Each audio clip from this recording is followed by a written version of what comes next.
Om Swastiastu. Salam sejahtera untuk kita semua. Yang terhormat Ibu Niluh Gede Erni Sulindawati, SE AKMPD selaku dosen pembimbing utama. Yang terhormat Bapak Dr. Gede Adi Yuniarta, SE AKMSI selaku dosen pembimbing pendamping. Dan yang terhormat Ibu Dr. I Gusti Ayu Purnamawati, SE MSI AK selaku dosen penelaah. Pada kesempatan ini saya akan mempresentasikan skripsi saya yang berjudul Analisis Penerapan Standar Akuntansi Keuangan Entitas Tanpa Akuntabilitas Publik atau SAK Etap pada pencatatan laporan keuangan Koperasi Petani Garam Tasik Segar Lestari di Desa Les. Nah, namun sebelum lanjut, izinkan saya memperkenalkan diri saya terlebih dahulu. Perkenalkan, nama saya Loh Putu Julia Peggy Astini dengan NIM 18170512606. Adapun pokok bahasan yang akan dibahas pada presentasi ini yaitu pada bab pertama yaitu bab 1 pendahuluan, bab 2 kajian pustaka, bab 3 metodologi penelitian, bab 4 hasil penelitian, dan bab 5 penutup. Baik, langsung saja pada bagian pendahuluan, peneliti dalam menulis skripsi ini dilatar belakangi oleh berbagai masalah, yaitu saat ini koperasi memegang peran penting dalam perekonomian di Indonesia. Perkembangan koperasi di Indonesia sangat pesat, ditandai dengan kemunculan koperasi produsen, yaitu koperasi produsen garam. Berdirinya suatu koperasi garam diyakini mampu meningkatkan perekonomian di suatu wilayah. Nah, pasar komoditi garam menjadi salah satu komoditas perdagangan yang cukup penting dalam beberapa tahun terakhir ini. Berdasarkan data dari Kementerian Kelautan dan Perikanan, terlihat bahwa di Indonesia kegiatan impor garam masih terus meningkat. Hal tersebut membuat resah para petani garam, karena produk garam di Indonesia sebagian besar merupakan produk garam rakyat, sehingga membutuhkan pemberdayaan dari pemerintah dengan menyarankan suatu kelompok petani garam untuk membentuk koperasi agar mempermudah pemasaran garam lokal. Nah, di Provinsi Bali, pendirian koperasi garam didukung oleh Gubernur Bali, yaitu Bapak Iwayan Koster. Hal tersebut dilansir dalam berita nusabali.com, menyatakan bahwa akan membentuk koperasi bersama satu pintu koperasi garam dan telah mengeluarkan surat edaran nomor 17 tahun 2021 tentang pemanfaatan produk garam lokal Bali. Namun, untuk membentuk suatu koperasi harus bisa memenuhi syarat tertentu, antara lain mengenai pembuatan laporan keuangan. Penyusunan laporan keuangan membutuhkan suatu pedoman agar laporan keuangan dapat disusun sesuai dengan peraturan yang berlaku. Sebagaimana yang tercantum dalam Undang-Undang Nomor 17 Tahun 2012 Pasal 37 Ayat 2 menjelaskan bahwa laporan keuangan sebagaimana dimaksud dengan Ayat 1 huruf C dibuat berdasarkan standar akuntansi keuangan yang berlaku, yaitu Standar Akuntansi Keuangan Entitas Tanpa Akuntabilitas Publik atau SAK. Dalam Peraturan Menteri Keuangan Koperasi dan Usaha Kecil Menengah Republik Indonesia Nomor 12 per MKUMKM Mix 2015 tentang Pedoman Umum Akuntansi Koperasi Pasal 3, maka setiap koperasi yang tidak memiliki akuntabilitas publik yang signifikan dipersyaratkan laporan keuangannya mengacu pada Standar Akuntansi Keuangan Entitas Tanpa Akuntabilitas Publik atau SAK. Kabupaten Buleleng merupakan salah satu yang paling banyak pendirian koperasi garam. Hal tersebut didukung oleh data dari Dinas Perkoperasian yang dikarenakan Buleleng memiliki potensi pengolahan produk garam tradisional lokal Bali. Namun, seiring dengan berdirinya koperasi petani garam di Kabupaten Buleleng, banyak sekali hambatan yang dihadapi oleh para petani garam. Salah satunya adalah ketidakpahaman tentang perkoperasian, terutama dalam pembuatan laporan keuangan, yang nanti akan disampaikan pada rapat anggota tahunan. Dilansir dalam berita balitbank.buleleng.go.id, pihak Dinas Ketahanan Pangan dan Perikanan Kabupaten Buleleng pada tahun 2021 mengungkapkan bahwa kelemahan yang dimiliki koperasi yaitu salah satunya adalah kelembagaan, usaha, dan keuangannya. Dari segi keuangan, anggota koperasi hanya menerima saja laporan keuangan dari pengurus koperasi tanpa mengerti isi dari laporan tersebut, sehingga diperlukannya pendamping koperasi. Nah, penelitian ini dilakukan pada Koperasi Petani Garam Tasik Segar Lestari berdasarkan hasil wawancara dengan Ketua Koperasi, yaitu Bapak Inyoman Mediase, beliau menjelaskan bahwa pengurus koperasi tersebut tidak ada yang berlatar belakang dari pendidikan akuntansi, sehingga koperasi tersebut masih memiliki kualitas sumber daya manusia di bidang akuntansi yang sangat minim, yang menyebabkan koperasi tersebut belum bisa berkembang sampai saat ini. Nah, dalam penyusunan laporan keuangannya pun hanya terdiri dari neraca, laporan perhitungan laba rugi, dan iksitar perubahan kekayaan bersih. Jadi, dalam penelitian ini, peneliti akan menganalisis laporan keuangan Koperasi Petani Garam Tasik Segar Lestari yang terdiri dari neraca, laporan laba rugi, dan perubahan iksitar perubahan kekayaan bersih. Dan serta akan menambahkan laporan keuangan yang belum lengkap antara lain laporan perubahan ekuitas, laporan arus kas, dan catatan atas laporan keuangan, sehingga penelitian ini akan memberikan manfaat untuk koperasi. Identifikasi masalah pada penelitian ini adalah yang pertama, setiap koperasi yang tidak memiliki akuntabilitas publik dipersyaratkan laporan keuangannya mengacu pada standar akuntansi keuangan entitas tanpa akuntabilitas publik atau SAKETAP. Yang kedua, dalam pengelolaan keuangan pada Koperasi Petani Garam Tasik Segar Lestari belum melakukan pencatatan laporan keuangan yang sesuai dengan standar keuangan dikarenakan pengurus koperasi tersebut tidak mempunyai latar belakang dari pendidikan akuntansi. Kemudian yang ketiga, ketidaksesuaian dalam penyusunan laporan keuangan Koperasi Garam Tasik Segar Lestari menurut SAKETAP. Dan yang terakhir yaitu Koperasi Garam Tasik Segar Lestari hanya menyusun laporan keuangan berupa neraca dan laporan laba rugi serta perubahan iksitar kekayaan bersih.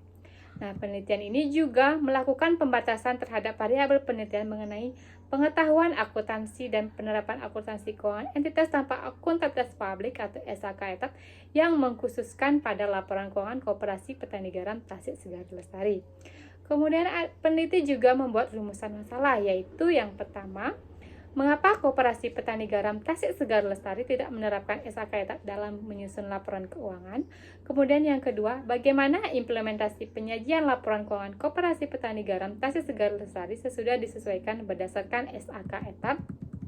Dan yang ketiga, apa saja kendala pengurus koperasi dalam menyusun laporan keuangan berbasis SAKETAP? Nah, berdasarkan rumusan masalah tersebut, dapat dikatakan tujuan penelitian ini adalah yang pertama, untuk mengetahui kenapa Koperasi Petani Garam Tasik Segar Lestari tidak menerapkan SAKETAP dalam penyusunan laporan keuangan. Kemudian untuk mengetahui bagaimana implementasi laporan keuangan Koperasi Petani Garam Tasik Segar Lestari berdasarkan SAKETAP. Kemudian yang terakhir untuk mengetahui kendala pengurus koperasi dalam menyusun laporan keuangan berbasis SAKETAP. Nah, adapun manfaat yang diharapkan dalam penelitian ini yaitu ada dua, manfaat teoritis dan manfaat praktis. Manfaat teoritis memberikan kontribusi dalam pengembangan penelitian ini dan dapat menjadi dasar referensi kajian bagi penelitian selanjutnya. Adapun manfaat praktis, yang pertama bagi peneliti. Peneliti dapat menambah wawasan dan penerapan ilmu akuntansi, khususnya dalam akuntansi perkoperasian berbasis SAKETAP. Kemudian yang kedua bagi pengurus koperasi, pemahaman mengenai pentingnya standar akuntansi keuangan SAKETAP pada koperasi. Kemudian yang ketiga bagi Universitas Pendidikan Ganesha, dapat menambah referensi serta dimanfaatkan sebagai informasi bagi penelitian selanjutnya. Pada bagian kedua yaitu kajian pustaka. Yang pertama ada kajian penelitian yang relevan. Sebenarnya terdapat beberapa penelitian yang sudah membahas topik yang relevan dengan penelitian ini, seperti penelitian yang dilakukan oleh yang pertama Chandra Repi tahun 2018. Hasil penelitiannya mengungkapkan bahwa koperasi tersebut dalam penyajian laporan keuangan masih terdapat beberapa ketidaksesuaian dengan kaedah penyajian laporan keuangan menurut SAKETAP. Kemudian yang kedua ada penelitian dari Iksan tahun 2018. Hasil penelitiannya menyatakan bahwa penerapan SAKETAP telah berjalan namun masih kurang efektif karena penerapan yang membuat laporan keuangan aktivitas neraca dan laporan laba rugi saja. Kemudian yang ketiga ada penelitian dari Rahmayani Nurpani pada tahun 2019. Hasil penelitiannya menyatakan bahwa koperasi tersebut sudah melakukan pencatatan akuntansi dan menyusun laporan keuangan, hanya saja melakukan secara sederhana, tidak mengacu pada salah satu standar yang berlaku. Kemudian yang keempat ada penelitian dari Rohmal Apirapatur pada tahun 2018. Secara umum telah menerapkan SAKETAP. Hal tersebut dibuktikan bahwa entitas sudah menyajikan laporan keuangan secara lengkap. Selanjutnya ada penelitian dari Pratiwi Panitri pada tahun 2021. Hasil penelitiannya menyatakan bahwa laporan keuangan yang dilakukan oleh koperasi tersebut belum sesuai dengan SHK tetap yang dikarenakan oleh faktor internal dan faktor eksternal. Kemudian ada penelitian dari Suridianto dan kawan-kawan pada tahun 2017 yang menyatakan bahwa hasil penelitiannya bahwa penerapan pencatatan akuntansi yang dilakukan oleh kelompok petani tersebut masih sederhana dan secara manual.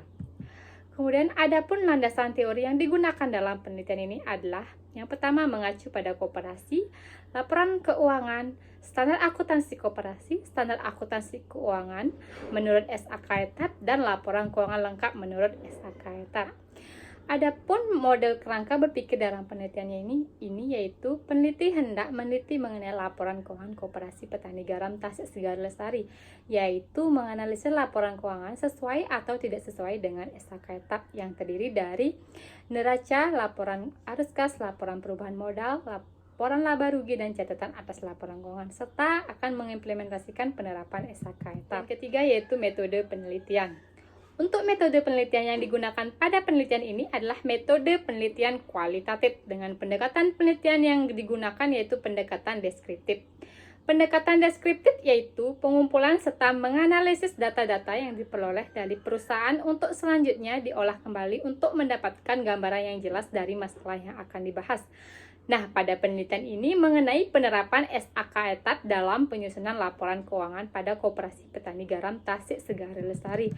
Dan jenis penelitian yang digunakan adalah penelitian deskriptif kualitatif, akan mendeskripsikan mengenai pencatatan laporan keuangan di Koperasi Petani Garam Tasik Segar Lestari dengan kesesuaian terhadap standar akuntansi keuangan entitas tanpa akuntabilitas publik atau SAK ETAP. Untuk lokasi penelitiannya, peneliti akan melaksanakan pada Koperasi Petani Garam Tasik Segar Lestari yang beralamat di Desa Les, Kecamatan Tejakula, Kabupaten Buleleng, Provinsi Bali. Dalam menggunakan jenis data kualitatif dan data kuantitatif. Dengan sumber datanya pada penelitian ini yaitu data primer dan data sekunder. Untuk metode pengumpulan datanya, peneliti menggunakan metode observasi, wawancara, dokumentasi, studi pustaka, dan untuk teknik analisis datanya, peneliti mengacu pada pengumpulan data, reduksi data, penyajian data, dan penarikan kesimpulan. Dengan menggunakan instrumen penelitian berupa pedoman wawancara serta bantuan alat rekam. Untuk uji keabsahan data, peneliti mengacu pada perpanjangan pengamatan, ketekunan, triangulasi, serta bahan referensi. Bagian keempat yaitu hasil penelitian dan pembahasan. Yang pertama dimulai dari sejarah berdirinya koperasi. Bermula dengan dibentuknya dua buah kelompok petani garam pada tahun 2012 dengan nama kelompok Tasik Segara 1 dan Tasik Segara 2. Tujuan dari pembentukan kelompok tersebut adalah untuk simpan pinjam hasil uang menjual garam, yang dimana anggota kelompok tersebut adalah para petani garam yang memiliki ladang pertambakan garam di Desa Les. Nah, kemudian setelah genap 4 tahun berlangsung, kedua kelompok tersebut menjadi satu, dibentuklah sebuah koperasi yang diberi nama Koperasi Garam Tasik Segara Lestari. Pembentukan koperasi tersebut dipelopori oleh perwakilan dari Dinas Perikanan dan Kelautan Kabupaten Buleleng untuk membentuk koperasi. Dengan tujuan pembentukan koperasi tersebut adalah untuk pengelolaan keuangan koperasi yang dimiliki lebih baik dan bantuan dari pemerintah berupa alat-alat penggaraman lebih mudah tertata dan terorganisir. Kemudian ada struktur organisasi dan usaha koperasi. Berdasarkan hasil wawancara dan dokumentasi, diperoleh bukti bahwa struktur organisasi koperasi tersebut terdiri dari ketua, sekretaris, dan bendahara, serta pengawas yang terdiri dari ketua dan 2 anggota, dan anggota koperasi. Untuk usaha yang dijalankan koperasi sampai saat ini adalah masih usaha unit simpan pinjam. Usaha simpan pinjam sudah cukup menjanjikan dalam upaya memberikan kontribusi terhadap pendapatan dan selisih hasil usaha. Untuk simpan pinjam koperasi Tasik Garam Petani Garam Tasik Segar Lestari dapat memberikan akses kredit yang mudah diakses oleh masyarakat dengan jasa pinjaman sebesar 2% per bulannya. Yaitu penyebab tidak diterapkannya SHK ETAP pada penyusunan laporan keuangan Koperasi Petani Garam Tasik Segar Lestari. Berdasarkan hasil observasi dan wawancara yang dilakukan oleh peneliti pada Koperasi Petani Garam Tasik Segar Lestari, Penyebab pertama tidak diterapkannya SAK etap dalam pembuatan laporan keuangan yaitu dikarenakan kurangnya kompetensi sumber daya manusia di bidang akuntansi. Ketidakmampuan sumber daya manusia yaitu bagian pengurus yang beranggapan bahwa pemahaman akuntansi dasar sangat sulit bagi mereka untuk belajar ilmu akuntansi. Kemudian penyebab kedua yaitu dari segi latar belakang pendidikan, yaitu rendahnya tingkat pendidikan pengurus koperasi dan menyimpangnya latar belakang pendidikan yang dimiliki pengurus koperasi sehingga tidak sesuai dengan pembagian tugas pengurus koperasi.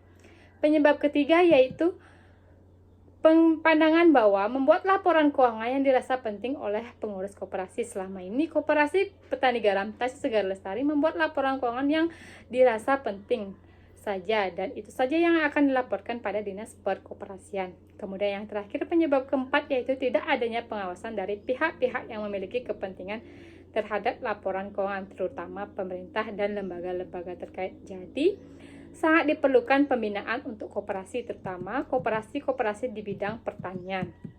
Kemudian ada masalah kedua yaitu implementasi penyusunan laporan keuangan Koperasi Petani Garam Tasik Segar Lestari sesuai dengan SAK etap. Nah, berdasarkan hasil observasi dan wawancara penelitian, laporan keuangan yang dibuat oleh Koperasi Petani Garam Tasik Segar Lestari terdiri dari laporan laba rugi, neraca, dan isitar perubahan kekayaan bersih atau perubahan modal.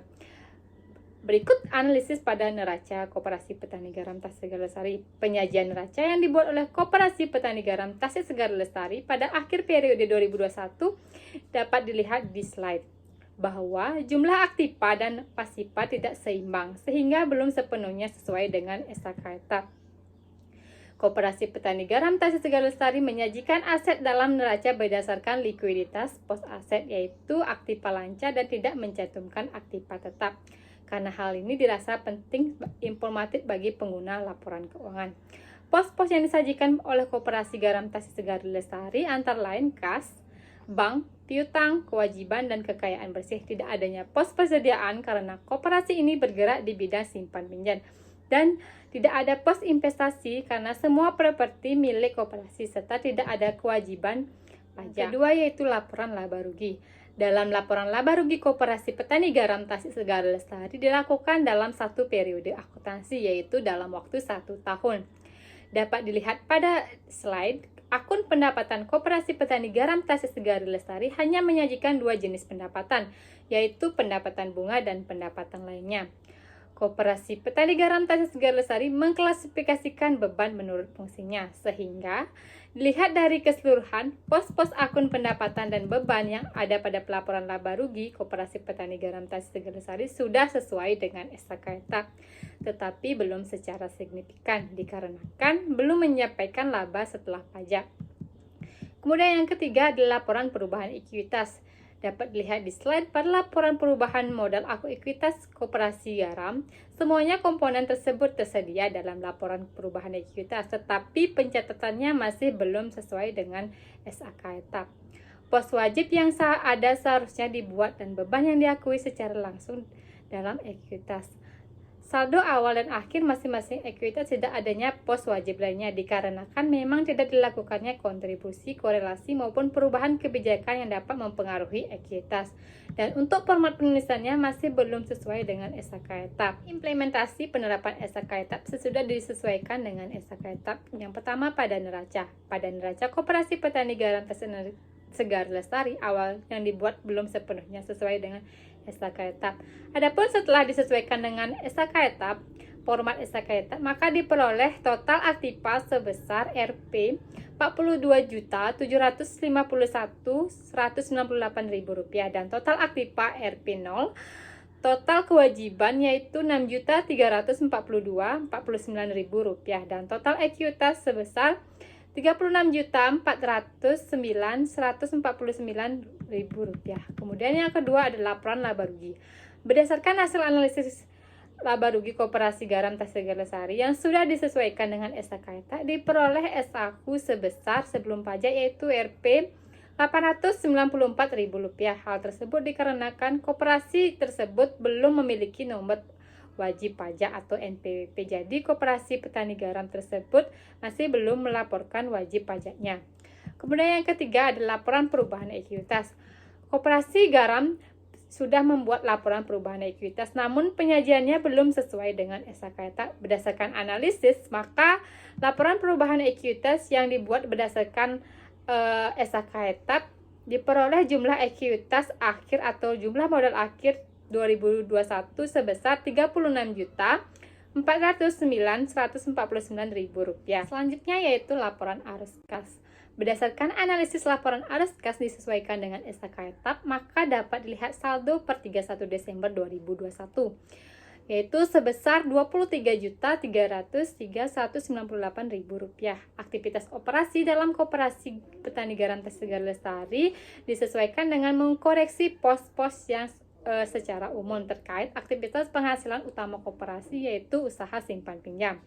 Adapun aktivitas investasi koperasi tersebut belum ada dikarenakan belum adanya aktivitas yang dilakukan berkaitan dengan pihak-pihak tertentu. Kemudian ada aktivitas pendanaan pada Koperasi Petani Garam Tegar Lestari tidak terlalu kompleks sehingga laporan arus kas dari aktivitas pendanaan sangatlah sederhana. Kemudian yang terakhir ada catatan atas laporan keuangan. Catatan atas laporan keuangan Koperasi Petani Garam Tegar Lestari dibuat berdasarkan informasi yang didapat dari koperasi tersebut yang kemudian telah diolah oleh peneliti dan disesuaikan dengan kaidah SKK etap. Catatan atas laporan keuangan koperasi tersebut menyatakan bahwa laporan telah disusun sesuai dengan SKK etap. Kendala koperasi dalam penerapan SKK etap. Nah, Koperasi Petani Garam Tegar Lestari dalam menyusun laporan keuangannya masih mengalami beberapa kendala. Berdasarkan hasil observasi dan wawancara, bahwasannya masih banyak kendala yang dihadapi pengurus koperasi dalam penerapan laporan keuangan sesuai dengan SKK etap, yaitu yang pertama dari faktor kekurangan sumber daya manusia yang dimiliki koperasi tersebut yang menyebabkan belum diterapkannya SKK etap baik dari segi kualitas maupun dari segi kuantitas. Dari segi kualitas, bendahara sebagai pengurus koperasi yang membuat laporan keuangan sebenarnya cukup mengerti dengan dasar-dasar akuntansi. Akan tetapi untuk pengetahuan yang lebih rinci tentang penyusunan laporan keuangan pada umumnya atau laporan keuangan yang sesuai dengan SKK etap masih kurang. Sedangkan dari segi kuantitas, sumber daya manusia yang dimiliki koperasi tersebut tidak berasal dari jurusan akuntansi dan untuk mencari karyawan koperasi belum bisa karena akses modal dan pendapatan yang masih minim. Kemudian kendala yang kedua yaitu kurangnya kesadaran pihak internal maupun dari pihak eksternal terhadap pentingnya laporan keuangan yang sesuai dengan standar. Dari pihak internal, anggota koperasi menerima saja laporan keuangan tersebut tanpa mengetahui isi dari laporan keuangan. Dan dari pihak eksternal, kurangnya kesadaran dari pihak-pihak yang memiliki kepentingan laporan keuangan koperasi dan kurangnya pelatihan dalam pembuatan laporan keuangan sesuai dengan SKK etap dari dinas perkoperasinya. Kurangnya pelatihan tersebut sangat mempengaruhi perkembangan koperasi. Kemudian kendala yang ketiga yaitu dari segi waktu pelaporan yang disebabkan oleh pembayaran iuran atau simpan pinjam wajib yang dibayarkan oleh anggota paling banyak pada bulan Agustus. Begitu juga pelunasan piutang anggota, jadi keterlambatan pembayaran yang dilakukan oleh anggota koperasi tersebut yang menyebabkan kurangnya waktu pelaporan keuangan sehingga untuk setiap bulannya tidak ada transaksi keuangan. Kemudian kendala yang terakhir yaitu yang keempat, ketidaksediaan aplikasi komputer yang kurang memadai yaitu pencatatan Koperasi Petani Garam Tegar Lestari terdiri dari dua tipe pencatatan yaitu pencatatan manual dan pencatatan menggunakan aplikasi komputer. Implikasi penelitian dalam penelitian ini ada dua implikasi yaitu implikasi secara teoritis dan implikasi secara praktis. Implikasi secara teoritis dari adanya penelitian ini yaitu memberikan suatu referensi penjelasan mengenai bagaimana proses pencatatan laporan keuangan berdasarkan standar akuntansi keuangan entitas tanpa akuntabilitas publik atau SKK etap diharapkan dapat meningkatkan kualitas sumber daya manusia bagian keuangan agar laporan keuangan yang dihasilkan berkualitas. Kemudian ada implikasi secara praktis. Hasil penelitian ini digunakan sebagai masukan bagi Koperasi Petani Garam Tegar Lestari diharapkan dapat memberikan pengetahuan mengenai pencatatan laporan keuangan sesuai dengan standar akuntansi keuangan entitas tanpa akuntabilitas publik atau SKK etap dan mampu diterapkannya dalam pencatatan laporan keuangan sesuai dengan SKK etap. Selanjutnya pada bab 5 yaitu kesimpulan dan saran. Berdasarkan pembahasan, maka dapat disimpulkan bahwa pertama, penyebab tidak diterapkannya SHK etap antara lain yang pertama kurangnya kompetensi sumber daya manusia di bidang akuntansi, rendahnya tingkat pendidikan pengurus koperasi, pandangan pengurus koperasi bahwa pembuatan laporan keuangan yang dirasa penting saja, dan tidak adanya pengawasan dari pihak-pihak yang memiliki kepentingan atas laporan keuangan dan pemerintah. Kemudian yang kedua, laporan keuangan koperasi petani garam Tasik Segar Lestari hanya menyusun laporan berupa neraca, laporan laba rugi, dan laporan perubahan kekayaan bersih. Berdasarkan pembahasan penerapan SHK etap dan penyusunan laporan keuangan koperasi petani garam Tasik Segar Lestari setelah disesuaikan dengan SHK etap, pada laporan laba rugi sebelum dan sesudah diterapkannya SHK etap memperoleh SHU sebesar Rp894.000 sebelum pajak. Yang kedua, laporan neraca sesuai dengan SHK etap diketahui jumlah aktifannya yaitu Rp42.751.198.000. Jumlah pasifannya Rp42.751.198.000. Kemudian laporan perubahan ekuitas selama akhir periode tahun 2021 modal akhir yang diperoleh yaitu sebesar Rp36.409.149.000. Untuk laporan arus kas sesuai dengan SHK etap diketahui arus kas pada akhir periode 2021 yaitu sebesar Rp23.303.198.000. Kemudian ada catatan atas laporan keuangan Koperasi Petani Garam Tasik Segar Lestari berdasarkan informasi yang dibuat yang kemudian telah diolah peneliti dan disesuaikan dengan kaidah SHK etap. Kemudian keempat yaitu kendala dalam menyusun laporan keuangan berbasis SHK etap pada koperasi tersebut yaitu antara lain pertama, faktor kekurangan sumber daya manusia baik dari segi kualitas maupun dari segi kuantitas. Kemudian ada kurangnya kesadaran dari pihak internal maupun eksternal. Kemudian ada keterbatasan waktu pelaporan dan yang terakhir akses aplikasi komputer yang belum memadai. Nah, adapun saran untuk koperasi dalam penelitian ini, yang pertama saran untuk Koperasi Petani Garam Tasik Segar Lestari. Penyusunan laporan keuangan yang dilakukan koperasi sebaiknya tidak melakukan pencatatan secara manual, akan tetapi menggunakan teknologi seperti komputer. Kemudian ada penyusunan laporan keuangan koperasi seharusnya disusun sesuai dengan standar akuntansi keuangan sesuai dengan SHK etap. Dan ketiga, pengetahuan tentang SHK etap perlu ditingkatkan oleh pengurus Koperasi Petani Garam Tasik Segar Lestari. Salah satunya dengan secara rutin berkoordinasi dengan dan meminta informasi dari pihak Dinas Koperasi Kota setempat. Dan yang terakhir, disarankan untuk Koperasi Petani Garam Tasik Segar Lestari menyusun laporan keuangan pada periode yang akan datang sudah sesuai dan lengkap dengan standar akuntansi keuangan SHK etap. Dan yang kedua, ada saran untuk penelitian selanjutnya. Peneliti dapat berkontribusi sistem akuntansi, kebijakan akuntansi, dan menyusun laporan keuangan yang lengkap dan memberikan hasil yang lebih baik. Yang kedua, penelitian selanjutnya dimaksudkan untuk meneliti penerapan SHK etap dalam penyusunan laporan keuangan diharapkan dapat melakukan penelitian pada UMKM dan koperasi hanya sehingga penerapan SHK etap pada UMKM dan koperasi lebih luas dan baik. Sekian presentasi mengenai skripsi saya. Mohon masukan dari Bapak dan Ibu. Apabila ada kata kurang berkenan, saya mohon maaf. Akhir kata saya tutup dengan terima kasih dan para mesanti. Om Santi Santi Santi.